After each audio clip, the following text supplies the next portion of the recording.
My name is Mike Andrews. I am the network manager for the city of Leesburg in Lake County, so only about an hour from here in Orlando. I've been a member of FLGISA since 2006. I went through their second class of the CGCIO certification.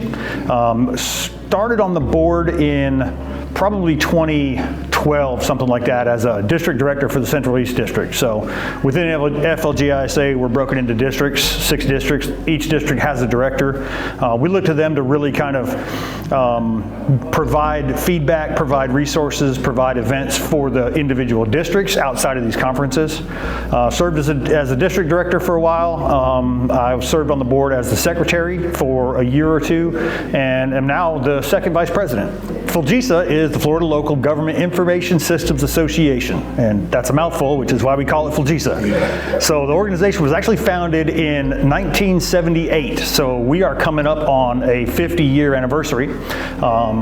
It's entirely made up of local government, so no state level, but cities, counties, all the constitutionals, so sheriff's offices, we've got tax collectors, comptrollers, clerk of the courts, we've got utility authorities, special districts. If it's a local government entity in the state of Florida, they're eligible to be a member. We want them to be a member and really enjoy some of the positive feedback, some of the benefits of being a member of the association.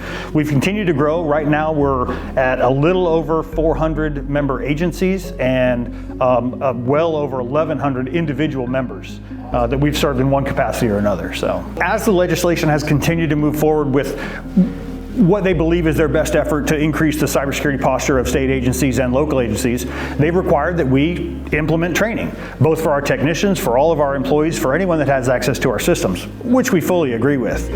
How do we go about facilitating that training? How do we go about identifying exactly what kind of training it needs to be? Which classes do we take from which school, or which people need to be trained?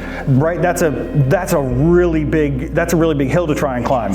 In steps Cyber Florida, right? So you've got an organization based out of USF in Tampa that stepped up, communicated with the state, worked with them, and developed a partnership to say that, listen, Cyber Florida is willing to take this on, right? We're willing to stand up this training and this curriculum. We're willing to do all the logistics, allow us to be the training arm for the state. Well, being that we've got an organization like Cyber Florida taking that on, it only makes sense that we partner with an organization like FLGISA. We've got the majority of government agencies within the state who need the training right here at our disposal. So being that we work together on this is absolutely critical. We're all after the same thing, right?